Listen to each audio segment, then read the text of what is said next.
Hello दोस्तों, तो कैसे हो आप। तो लखनवी खाना किसको पसंद नहीं है। मुझे तो बहुत ज़्यादा पसंद है। और ऊपर से लखनवी कबाब, वो तो सबसे ज़्यादा पसंद है। लेकिन अपने यहाँ पे कुछ लोग ऐसे भी होते हैं कि जिनको नॉनवेज खाना पसंद नहीं है। तो उनके लिए हम लाए हैं ये वेज वाले गलोटी कबाब, गलावटी कबाब भी हम कह सकते हैं, ठीक है। तो ये हम लाए हैं वेज वाले गलावटी कबाब। तो इसमें हमने क्या यूज़ किया है और ये कैसे बनते हैं, तो इसका जो डिटेल रेसिपी है ये हम जानेंगे अपने वीडियो में। तो ये वीडियो स्किप मत करिएगा। तो चलिए जानते हैं ये गलावटी कबाब की क्या रेसिपी है और क्या इंग्रेडिएंट है, ठीक है। इसके लिए हमने लिए हैं हाफ कप जो राजमा आते हैं कश्मीरी राजमा रेड वाले, तो वो हमने लिए हैं जिसको हमने ओवरनाइट सोक किया था। तो अभी वो राजमा हम कुकर में लगाएंगे प्रेशर कुक होने के लिए। तब तक के लिए हम यहाँ पे जो गलावटी कबाब के लिए हमें जो प्याज चाहिए, तो हमें ये गोल्डन ब्राउन चाहिए, तब तक हम ये भून लेते हैं। तो आपको मतलब प्रेशर कुक की आवाज़ भी आ रही होगी सुखियों की। तो अपने जो राजमा है ये पक रहे हैं और यहाँ पे अपने जो प्याज है ये अच्छे से गोल्डन ब्राउन यहाँ पे हमारे तलके हुए हैं।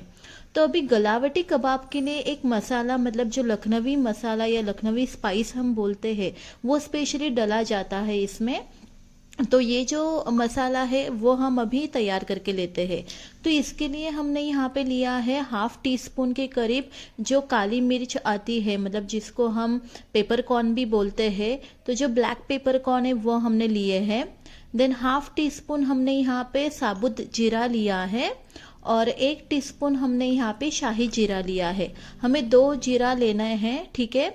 तो हाफ टी स्पून साबुत जीरा और 1 टीस्पून शाही जीरा। उसके बाद हमने जो मतलब हाफ इंच के करीब हमने यहाँ पे दालचीनी ली है, दालचीनी के 2 डंठल लिए हैं हमने यहाँ पे। उसके बाद हमने यहाँ पे लिया है 4 ग्रीन इलायची, 2 अपने जो बड़ी इलायची आती है वो, और 4 से 5 लौंग ली है। तो अभी ये जो मसाले हैं ये हमें अच्छे से भून के लेने हैं। तो ये हमारा पैन गरम हो चुका है, तो वहाँ पर ये हम जो मसाले हैं ये अच्छे से भून के लेते हैं, ठीक है। मतलब जब तक इसमें से एक सौंधी सौंधी खुशबू ना आए तब तक हमें ये भून के लेना है। और आपको चटकने की आवाज़ भी आ रही होगी, तब समझ लीजिएगा कि हमारे जो मसाले हैं ये अच्छे से भून के हुए हैं। अभी ये मसाले अपने भून के हुए हैं तो हम गैस बंद कर लेते हैं, ठीक है। और ये मसाले जो है ये हम एक बाउल में मतलब ट्रांसफ़र कर लेते हैं। तो अपना ये जो भुना हुआ मसाला है ये हम एक बाउल में मतलब ठंडा करने के लिए हम ये थोड़ा सा मतलब ट्रांसफ़र कर देते हैं एक बाउल में, ठीक है। और उसके बाद की जो प्रोसीजर होती है, तो हमने यहाँ पे एक पैन गरम करने के लिए रखा है और उसमें हमने एक छोटा चम्मच के करीब, मतलब 2 छोटे चम्मच के करीब हमने यहाँ पे घी यूज़ किया है। तो यहाँ पे हमने 10 से 15 काजू लिए हैं, ठीक है। तो लखनवी कबाब जब हम बनाते हैं, ठीक है, तो ये थोड़ा ज़्यादा इससे रिचनेस फ्लेवर होता है इसमें, मतलब स्पाइस का भी थोड़ा अच्छा फ्लेवर होता है और काजू का भी अच्छा होता है। तो इसलिए हमने यहाँ पे कैश्यू, मतलब जो काजू है ये 10 से 15 हमने यूज़ किए हैं, ठीक है। तो ये हमें घी पर अच्छे से घी रोस्ट करके लेने हैं जब तक ये गोल्डन ब्राउन ना हो जाए। तो अपने ये जो काजू है अच्छे से रोस्ट हो चुके हैं, तो हमने यहाँ पे गैस बंद की है और ये जो काजू है हम एक प्लेट में ट्रांसफ़र कर दे रहे हैं, ठीक है। तो उसी पैन में अभी हमें क्या करना है, उसी पैन में हमने 1 टेबलस्पून के करीब हमने यहाँ पे चिरौंजी ली है, ठीक है। आप लगे तो चिरौंजी स्किप कर सकते हो, बट मेरी मानो तो जब हम कबाब वगैरह बनाते हैं तब आपको ये मतलब जब आप चिरौंजी डालते हैं तो इसके मतलब इसका जो फ्लेवर है ये बहुत ज़्यादा अमेजिंग आता है, ठीक है। तो आप मतलब ये कबाब बना के देख लेना, ठीक है। तो ये जो चिरौंजी है, तो हमने कुछ घी वगैरह नहीं डाला है, जो पैन को घी लगा था उसी में हमने ये चिरौंजी रोस्ट की है, ठीक है। तो ये अच्छे से हमें एक 5 मिनट तक एक अच्छे से रोस्ट करनी है। और ये हमारी रोस्ट हो चुकी है, तो हमने इसको एक प्लेट में ट्रांसफ़र किया है, ठीक है। तो उसके बाद अपना राजमा भी मतलब अच्छे से पक गया है, तो मैं आपको वीडियो में दिखा रही हूँ, ये अच्छे से गल रहा है। तो हमें मशी तक होने तक हमें ये पका के लेना है। तो मैंने जो सिट्टियाँ निकाली है, ये 8 से 10 मैंने सिट्टियाँ निकाली है, ठीक है। और जो हमने साबुत मसाले लिए थे, तो उसको हमने पीस के लिया है और इसका हमने अच्छा सा पाउडर बना के लिया है। और अभी हमने एक पैन लिया है, तो पैन में हमने 2 छोटा चम्मच के करीब हमने यहाँ पे घी यूज़ किया है, ठीक है। तो आप लगे तो तेल का भी इस्तेमाल कर सकते हो, बट जब लखनवी खाना आए तो घी ना हो तो मतलब अच्छी नहीं बात ना, तो इसलिए हमने यहाँ पे घी यूज़ किया है। और उसके बाद हमने यहाँ पे 2 हरी मिर्च ली है। हमें हरी मिर्च का ज़्यादा फ्लेवर नहीं चाहिए, तो 2 हरी मिर्च हमने बारीक कटी हुई 2 हरी मिर्च और छोटा सा अदरक का टुकड़ा लिया है। और हमने 9 से 10 कलियाँ हमने लहसुन की ली है, ठीक है। तो ये हमने छोटे छोटे पीस में कट की है और ये हमें घी में अच्छे से रोस्ट करके लेनी है 5 मिनट तक। उसके बाद हमने यहाँ पे जो अपना उबला हुआ राजमा था, तो हमने यहाँ पे डाल दिया है। वो भी हमें अच्छे से घी में एक बार स्टर करके लेना है, ठीक है। तो मतलब अच्छे से उसमें मसाले लग जाए, तो ये हमें अच्छे से स्टर करके लेना है।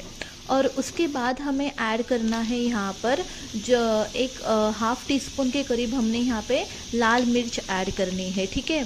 और ज़्यादा मसाले मत ऐड कर लीजिएगा, बस लाल मिर्च। और जो हमने प्याज तले हुए थे, तो ये हमने ऐड किए हैं, ठीक है। ये प्याज हमने 1/4 कप के करीब लिए हैं, ठीक है। तो ये प्याज, हरी मिर्च और अदरक, लहसुन और लाल मिर्च और राजमा अच्छे से 5 से 10 मिनट हमें अच्छे से घी में स्टर करके लेना है, ताकि उसमें अच्छा फ्लेवर उतर जाए, ठीक है। और वैसे तो हमने राजमा पकाते टाइम हमने यहाँ पे नमक डाला था, जब हम कुकर में मतलब प्रेशर कुक कर रहे थे तब, लेकिन फिर भी मैंने यहाँ पे थोड़ा छोटा चम्मच मैंने यहाँ पे ऊपर से नमक डाल दिया है, ठीक है। तो ये अच्छे से नमक डालने के बाद अच्छे से हमें ये घी में स्टर करके लेना है, जैसे आप वीडियो में देख रहे हो, तो अच्छे से स्टर करके लेना है। आप ये वीडियो एंड तक देख लीजिएगा, कोई भी आप स्टेप स्किप मत करिएगा, ठीक है। तो ये अच्छे से अपने जो राजमा है अच्छे से स्टर फ्राई हो गए हैं। तो हमने यहाँ पे एक मिक्सी का जार लिया है, तो यही मिक्सी के जार में मैंने मसाले पीसे थे, तो वो मसाले मैंने निकाल कर, मैंने जो मतलब मसाले का थोड़ा सा फ्लेवर रहा है, तो मैंने वो मिक्सी का जार धोया नहीं है, तो उसमें ही हम जो राजमा का जो मिश्रण है वो हम ट्रांसफ़र कर दे रहे हैं, ठीक है। तो ये करने के बाद हमें क्या करना है कि ये थोड़ा सा हमें ठंडा होने देना है, ठीक है। अगर आप गरम मिक्सी चलाते हो तो वो थोड़ा बाहर आने की संभावना होती है, तो हमें ये ठंडा करना है। तो वो ठंडा करने के लिए हमने साइड में रखा है। तब तक के लिए हम ये शिरमाल बना लेते हैं, ठीक है। मतलब जब बोलते हैं ना कि कबाब के साथ अगर शिरमाल ना खाए तो क्या खाया, तो हम यहाँ पे शिरमाल बना लेते हैं। एक रोटी रहती है, तो उसकी यहाँ पे हमने लिया है 1/2 कप मैदा, थोड़ा सा नमक डाला है, थोड़ा सा हमने शक्कर डाली है, ठीक है। आप लगे तो शक्कर स्किप कर सकते हो, लेकिन थोड़ी सी ही डाल देना है, 1/2 टीस्पून के करीब, ठीक है। उसके बाद हमने यहाँ पे ऐड किया है कर्ड, जो दही होता है वो हमने ऐड किया है। तो 1/2 कप मैदे के लिए हमने यहाँ पे 2 टेबलस्पून के करीब हमने यहाँ पे दही का यूज़ किया है, ठीक है। तो ये हमें अच्छे से मिक्स करके लेना है। और उसके बाद हमने यहाँ पे मतलब जो छोटा चम्मच आता है अपना, तो छोटा चम्मच हमने यहाँ पे घी डाला है। तो जो 2 छोटे चम्मच हमने घी डाला है, घी का भी एक अच्छा फ्लेवर होता है। तो ये अच्छे से हमें स्पैचुला से मिक्स करके लेना है, ठीक है। मतलब घी, दही, शक्कर और जो नमक है अच्छे से मिक्स करके लेना है। और यहाँ पे हमने जो ऐड किया है, तो 1 टेबलस्पून के करीब हमने यहाँ पे दूध का इस्तेमाल किया है। तो ध्यान रहेगा, जो शिरमल होता है ये दूध में ही बनता है, ठीक है। तो ये हमने यहाँ पे दूध का इस्तेमाल किया है। तो ये हमें अच्छे से मिक्स करके लेना है और अच्छे से हमें इसका आटा गूंद के लेना है, ठीक है।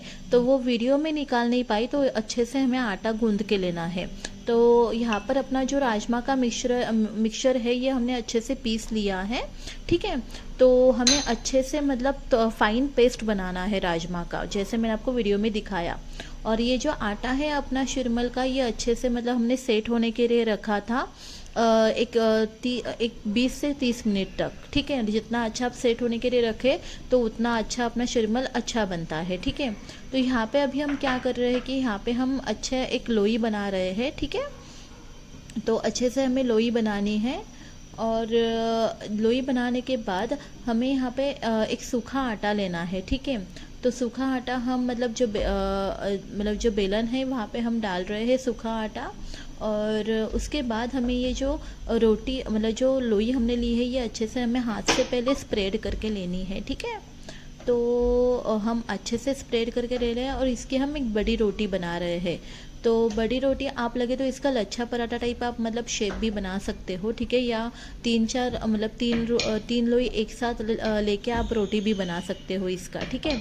बट अभी हम क्या कर रहे हैं कि अभी हम छोटे छोटे शुरमल बना रहे हैं, छोटी छोटी रोटी बना रहे हैं। तो इसके लिए हमने क्या किया है कि ग्लास होता है तो उससे हम ले रहे हैं। आप या कुकी कटर जो भी हो या कुछ मतलब अपने पास मतलब कोई बर्तन वगैरह छोटा वाला हो तो वो भी, उससे भी आप मतलब इसका ये शेप दे सकते हो। तो हमने यहाँ पे छोटे शेप के मतलब यहाँ पे शिरमल बनाए हैं, ठीक है। तो आप लगे तो बड़े वाले भी डायरेक्टली आप मतलब लच्छा पराठा बना सकते हो, कोई दिक्कत वाली बात नहीं है, ठीक है। तो ये हमारे मतलब शिरमल है ये अच्छे से बन के हुए हैं, ठीक है। तो अभी हमें तो अभी नेक्स्ट की प्रोसीजर क्या है तो आप देख लीजिएगा कि मतलब जो अपने शिरमल है ये अच्छे से हमने छोटे छोटे शेप में बनाए हैं और ये ऐसे भी खाने के लिए बहुत प्यारे लगते हैं। तो अभी यहाँ पे हमने एक पैन गरम करने के लिए रखा है और जो छोटे छोटे हमने शिरमल बनाए हैं, रोटी बनाई है, वो अभी हम इसको एक पका लेंगे, ठीक है। तो इसके लिए हमने घी यूज़ किया। तो जो चिरमल है ये हम घी में ही पका रहे हैं। आपके ऊपर है कि आपको तेल यूज़ करना है तो आप तेल यूज़ कर सकते हो। लेकिन जब आपको कबाब ही खाना है, अगर आपको लखनवी टेस्ट चाहिए तो आप मतलब घी का बेशक आप यूज़ कर सकते हो, ठीक है। तो ये शिरमल आप देख लीजिए कि एक साइड से अपने अच्छे से पक गए हैं तो दूसरी साइड हम पका रहे हैं, ठीक है। मतलब आप मीडियम टू हाई फ्लेम पर आप ये शिरमल पका लीजिएगा। और ये छोटी छोटी रोटियां तो ये जल्दी से पक जाती है, ठीक है। तो यहाँ पे हमारे आप देख रहे होंगे कि अच्छे सा कलर भी आया है और मतलब दोनों साइड से अच्छे से पक गए हैं, ठीक है। तो ये अभी हम मतलब ये जो एक साइड थोड़ी वाली पकी नहीं है तो अभी ये हम पका के लेते हैं, ठीक है। तो ये जो शिरमल ही अच्छे से मतलब पका के लेंगे, ठीक है। तो देखो अपने शिरमल जो है ये अच्छे से पके हुए हैं, मैं आपको पास से भी दिखा रही हूँ। तो ये अच्छे से पके हुए हैं तो अभी इसको हम प्लेट में ट्रांसफ़र कर लेते हैं, ठीक है। ध्यान रहेगा मतलब आप छोटे वाले शिरमल है तो छोटे वाली रोटियां हैं ये मतलब जल्दी पक जाती है। अगर आप बड़े वाले लेते हो तो वो भी मतलब उतना ही टाइम लगता है। तो ये देखिए अपनी छोटे वाली जो रोटियां हैं ये अच्छे से हमारी पक गई है। तो अभी यहाँ पे अपना जो कबाब का मिश्रण है ये भी अच्छा सा सेट हो चुका है। तो ये कबाब बनाने के लिए हमें क्या करना है, ये आटा मतलब जो पेस्ट है ये बहुत ज़्यादा फाइन होता है तो हाथ को चिपकने की संभावना होती है। तो हमने यहाँ पे एक कटोरी में पानी लिया है और हाथ को हमने पानी लगाया है और उस पर हमने यहाँ पे जो कबाब है उसका हम शेप दे रहे हैं। तो ये जो शेप है वो हम दे रहे हैं। सॉरी खांसी आ गई थी मुझे, यहाँ पे मतलब सर्दी बहुत ज़्यादा है, मतलब यहाँ पे ठंड वगैरह बारिश भी गिर रही है। तो यहाँ पे देखिए मतलब अपना जो कबाब का शेप है ये अच्छे से मतलब कबाब मतलब हो चुके हैं। तो यहाँ पर हमने क्या किया है कि जो सेम पैन में हमने जो रोटी पकाई थी तो सेम ही पैन में हमने घी डाला है।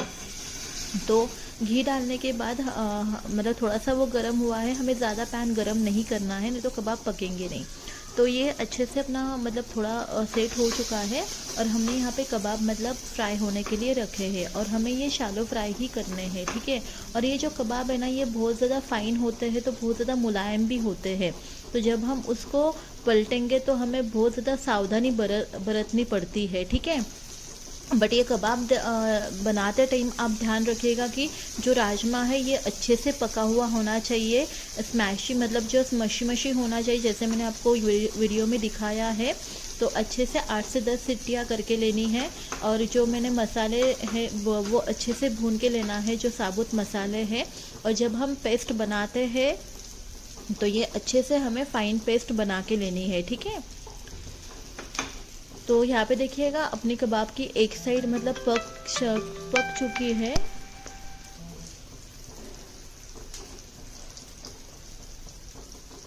अच्छे से अपनी ये साइड मतलब पक चुकी है, जो एक साइड है वो अच्छे से पक गई है तो दूसरी साइड हम पका रहे हैं, ठीक है। तो आप ये कबाब ज़रूर ट्राई करके देख लीजिएगा।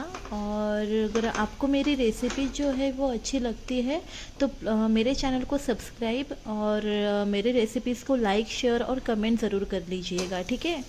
तो यहाँ पे अपना एक कबाब जो है ये पक के हो चुका है और दूसरा कबाब है जो अभी हमने पलटी मारा है, ठीक है। तो यहाँ पर हमारे जो सारे कबाब है वो तैयार हो चुके हैं और आप देख लीजिएगा इसका कलर भी बहुत अच्छा प्यारा आया है, ठीक है। तो आप मुझे बता दीजिएगा कि आपको ये मेरी गलोटी कबाब की जो रेसिपी है वो आपको कैसी लगी, जिसको हम राजमा गलोटी कबाब भी बोल सकते हैं, गलावटी कबाब भी। अगर आपको मेरी ये गलावटी कबाब की रेसिपी अच्छी लगी है तो प्लीज़ मेरे चैनल को सब्सक्राइब कर लीजिएगा और इसको लाइक शेयर और कमेंट ज़रूर कर दीजिएगा, ठीक है। सो बाय बाय।